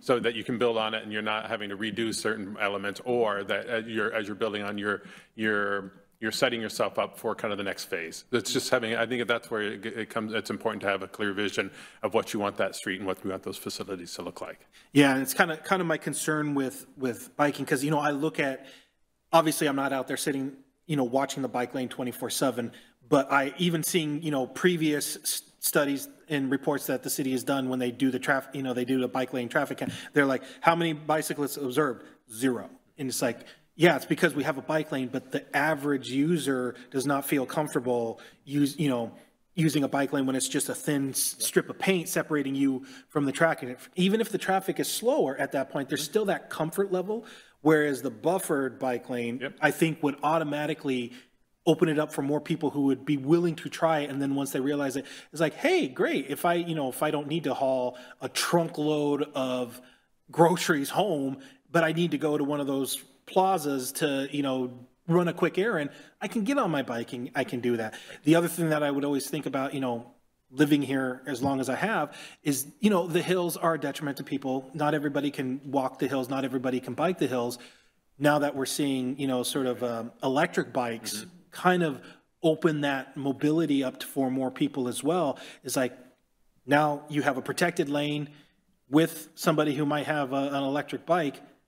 That's a whole segment that wasn't even in consideration just a couple of years ago. So it's kind of, I guess that's where I'm kind of, I wouldn't say frustrated, but concerned. It's like, okay, we can't, when we're dealing with right-of-way space, it's like we just don't, as it exists right now, we don't have the space. So we can give you that painted bike lane, but we're just not going to see those numbers. Right, but I would counter that with, I think if we can put some type of facilities on there, that's going to draw some. I think the more cyclists that you see out there, even if they're just a commute cyclist, I think it starts to spur that thought about using facilities. But you're right, we're always going to be stuck with, or I shouldn't say stuck, we're always going to be challenged with how do we create those facilities within a built environment, because to redo all the streets, right, to really kind of move those curb lines to maybe where we want them, that's going to take us a fairly long time to kind of have develop those resources, attain those resources in order to do that work. So how can we at least get some bike facilities on so that we can at least pull some of the cyclists who might be, like you had mentioned, commuter cyclists, still kind of having a facility for commuter cyclists, there's still a benefit. We're likely narrowing lanes, narrowing kind of the single occupancy portion of the roadway, and creating kind of that thought and that space for other modes of transportation.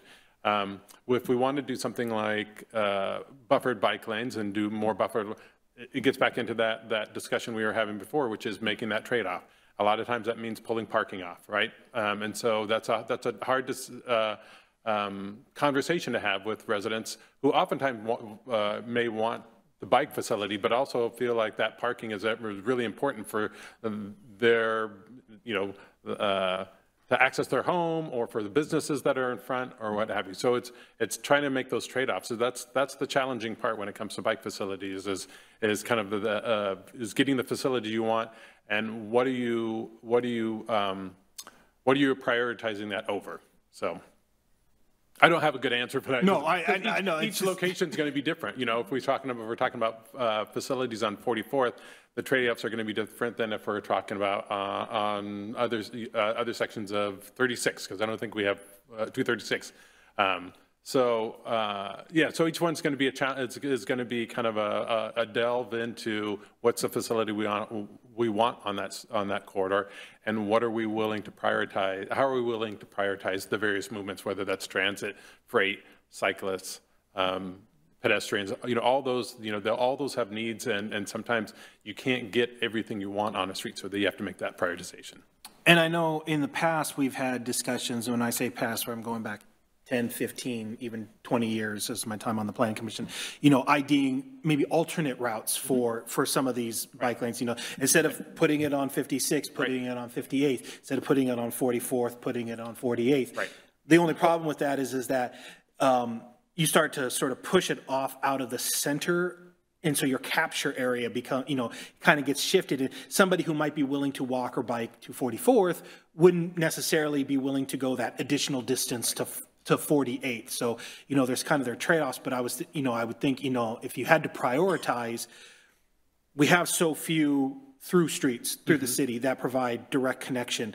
44th leads to the Linwood Light Rail Station, 236 leads to the Mountlake Terrace Light Rail Station, and those 2 points converge as well. So to me, that makes the most sense. That would be the highest priority, but we don't obviously want to ignore our other streets for the bike network, but maybe it doesn't need to be to that level that we would want on 44th and 236. Right. And that, I would say that gets into Commissioner Boettcher's comment earlier, which is like maybe having alternate types of facilities, such as greenways through the city, where you're able to provide a more comfortable ride for younger, kind of an all ages and ability, where you're utilizing maybe some of the local access streets as your route. It's not a route that maybe a commuter might take, but if you're trying to get from point A to point B, that might be a route you would take if you had key crossing key improvements at the arterial crossing. So if you can get across those arterials and then utilize the local access streets, those become a much more comfortable route than even if you're trying to bike, say, on 48th with the heavy traffic. So it's looking at having a variety of different types of facilities. I do want to say, I think network completeness is also a big factor as well. Like if everything was train tracks and then you had one stretch of 8-foot asphalt next to the train track, for 2 blocks, you wouldn't really see many people driving either. I think when I bike around town, I actually am not really on bike lanes all that often. I'm using the smaller roads and stuff like that. So I think the prioritization that I'd like to see is completeness of network to a certain level of safety. And then we can, I think that might also be the cheapest thing to do first. And then we can kind of build it out from there. That's something a bike ped advisory board could help with too. All right, well, time check. Do we need to wrap up soon? Okay. I had, can I just blurt out 2 other things I forgot? Sorry. Sure. One is I think this is a good place to put in a Vision Zero statement. Comprehensive plan seems like a good level for that. We're sort of building to all those things anyways, but it seems like it'd be good to add. The other is automated traffic enforcement. I think that would be something to go look at as well. Great, thank you. Alrighty, I think we're ready to move on to our next slide, Jonathan. All right, so regarding next steps, so we're approaching our final pair of element review. So utilities and capital facilities, we'll be distributing that this evening. Shannon's going to go around and distribute the paper copies, and then you'll also get a copy via email. Our next meeting will be a discussion on those 2 elements. And we're asking for comments to be submitted via email by June 4th at 4 p.m. That's a Tuesday, sort of giving you the whole week to work on your review and comments. So just send those by email to Shannon, and then use track changes in Word, and we'll be discussing this again June 10th. So upcoming meetings, again, June 10th.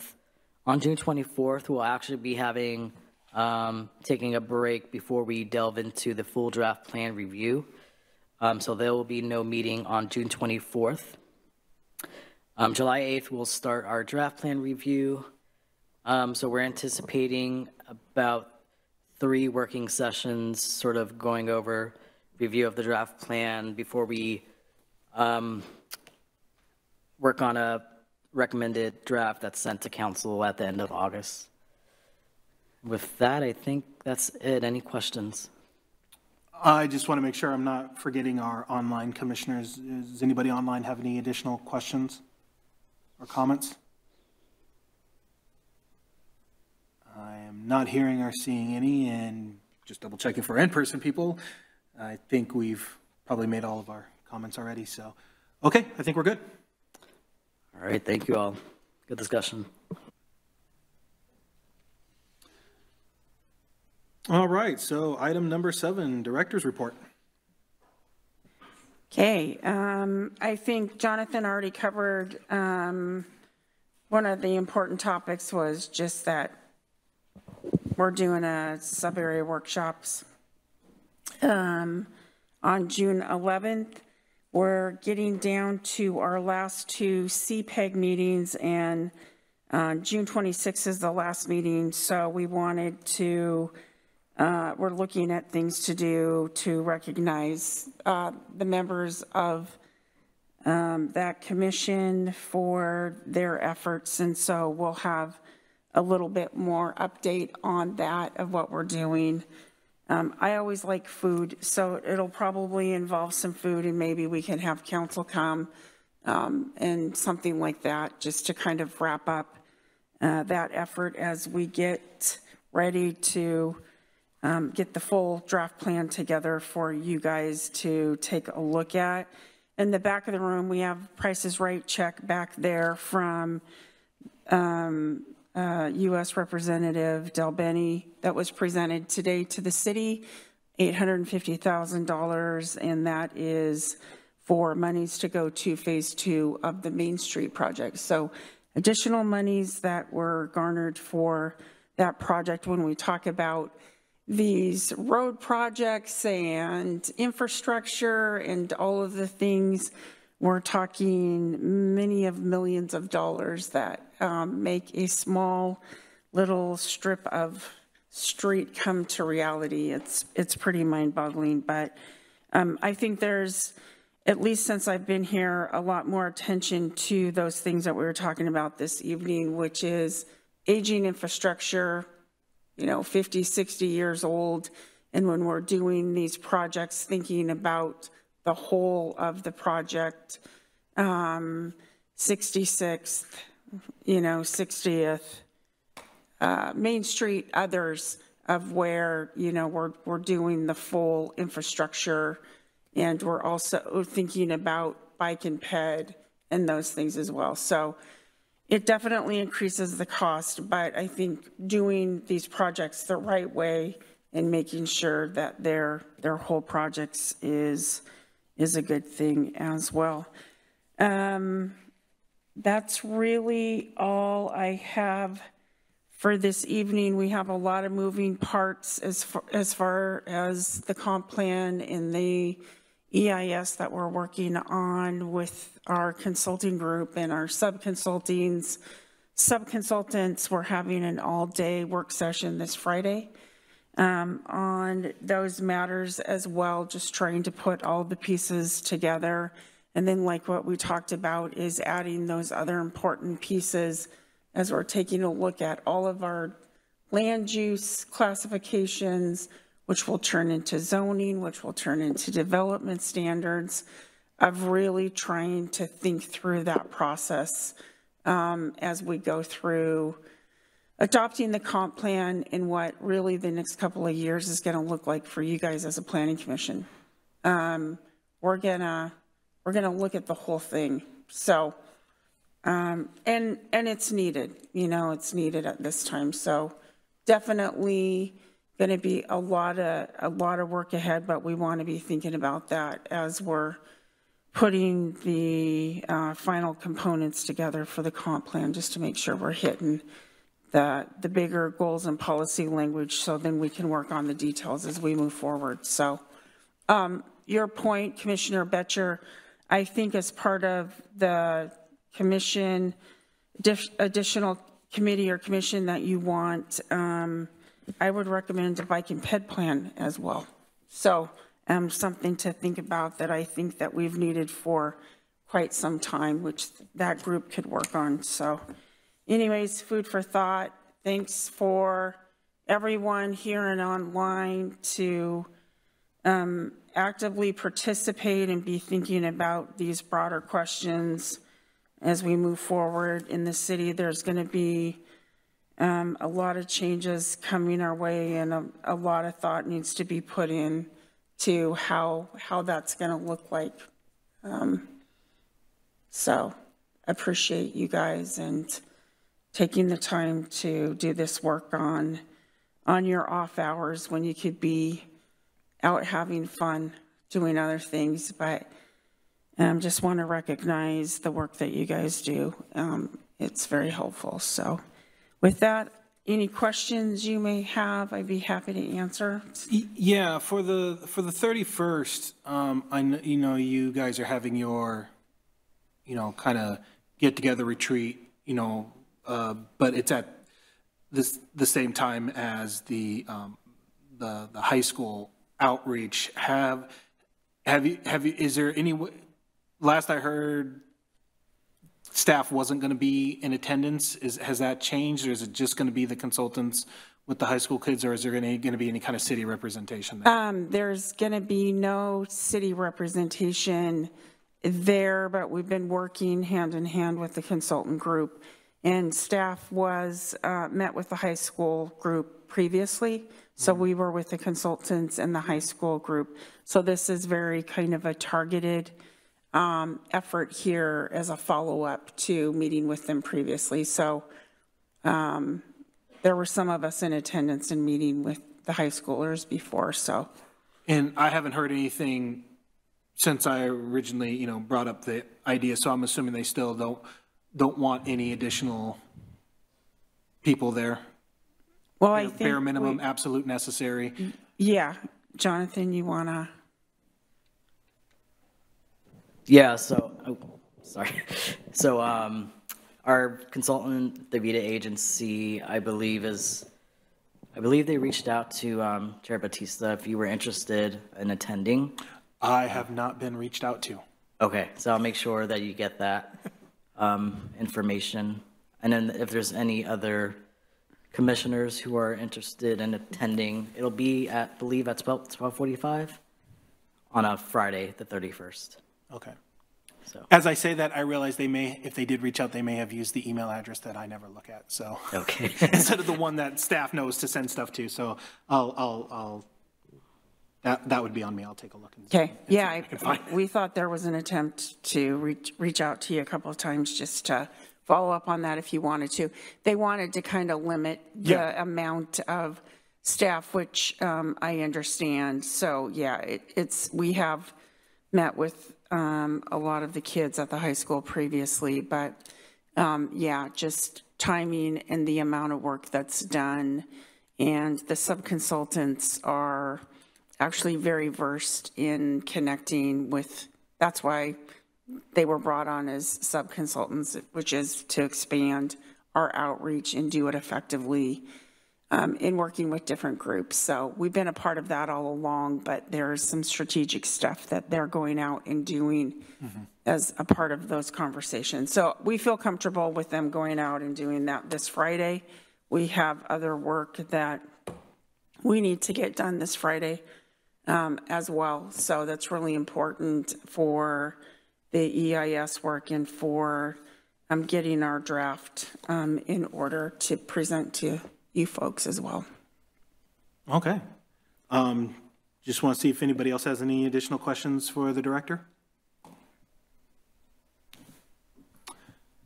All right, not hearing or seeing any, so we'll go ahead and move on to item number 8, miscellaneous business by call of planning commissioners. Anybody have any miscellaneous business? Not seeing it in person, just double checking online. Any miscellaneous business? Any known absences coming up? I'll be out of town, but I'm going to attend remotely. Okay, sounds good.